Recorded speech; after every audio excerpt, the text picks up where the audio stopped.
Now, I'd like to invite our next speaker for the day, Dr. Zehra Iqbal. Dr. Zehra has done her postdoc from Department of Biochemistry, Chulalongkorn University, Bangkok, Thailand, and her doctorate from National Botanical Research Institute, Lucknow, in plant molecular biology and genetic engineering.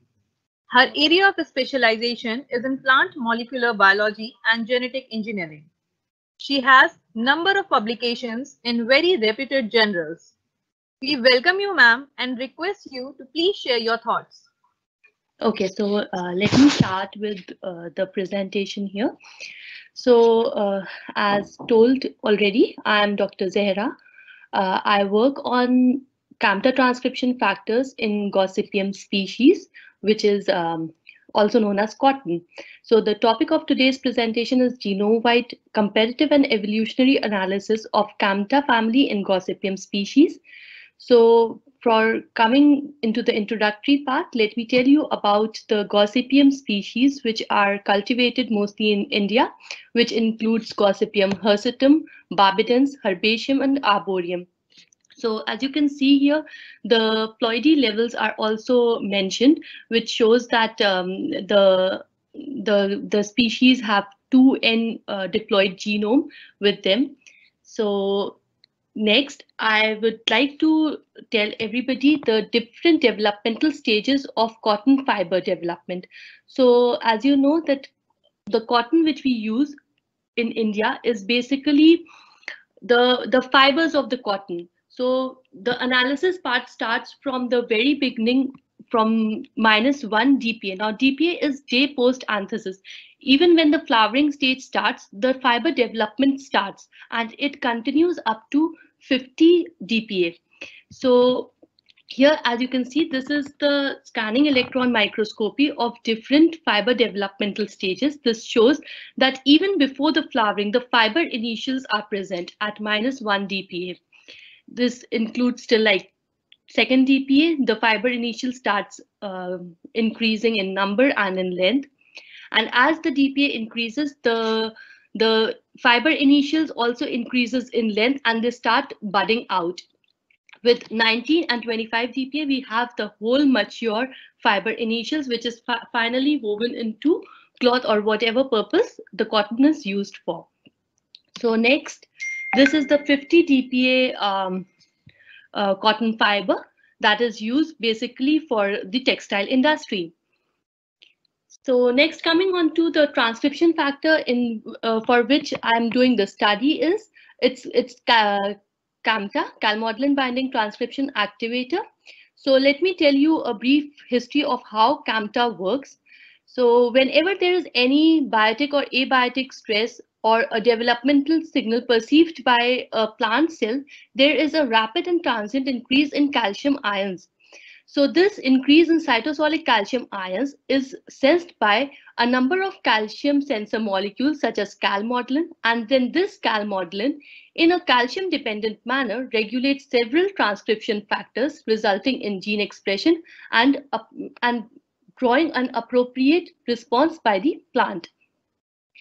So very briefly coming on to the CAMTAs, as previously told in the last slide, the biotic and abiotic or growth signal results in calcium, which activates the calmodulin molecule, and then this calmodulin molecule binds to the calmodulin binding domain of the CAMTA transcription factor.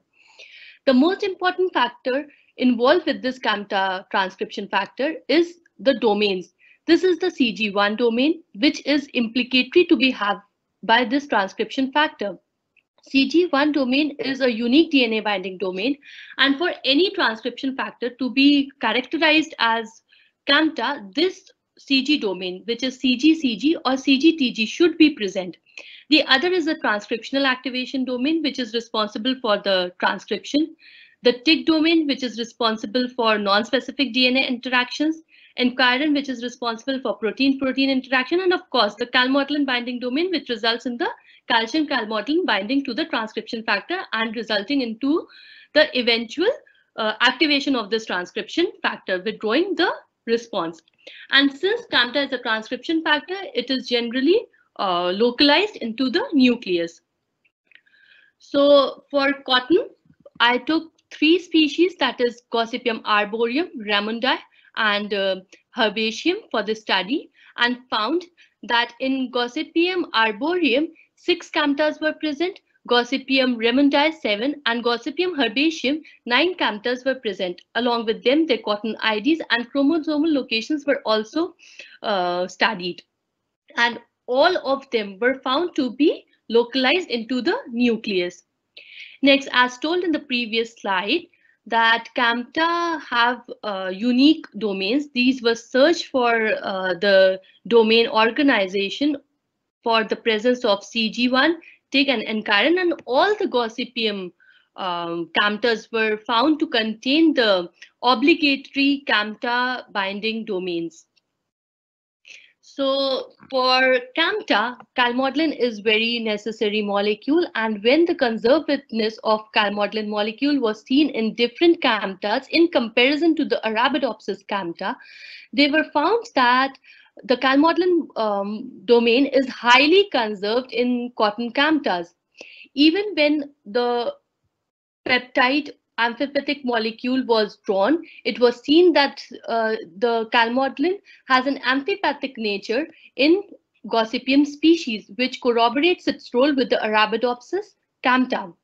This is the phylogenetic relationship of the Gossypium camptas with different plants, and as you can see that all the camptas are grouped together in group 1A along with the Arabidopsis, which shows that they are having a higher phylogenetic relationship with the cotton, with the Arabidopsis campta.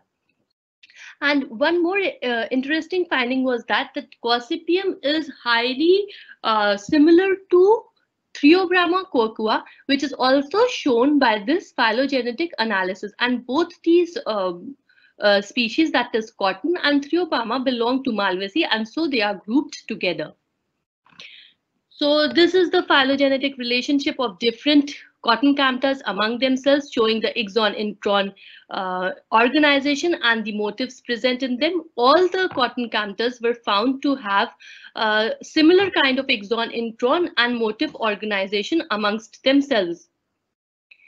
So next, we took like 6 Gossypium herbaceum camptas, candidate Gossypium herbaceum camptas, and saw their expression profile in different fiber developmental stages. We had the in-house transcriptome data available with us. So the stages of fiber development which we took was 0, 6, 9, 12, 19, and 25 GPa. It was found that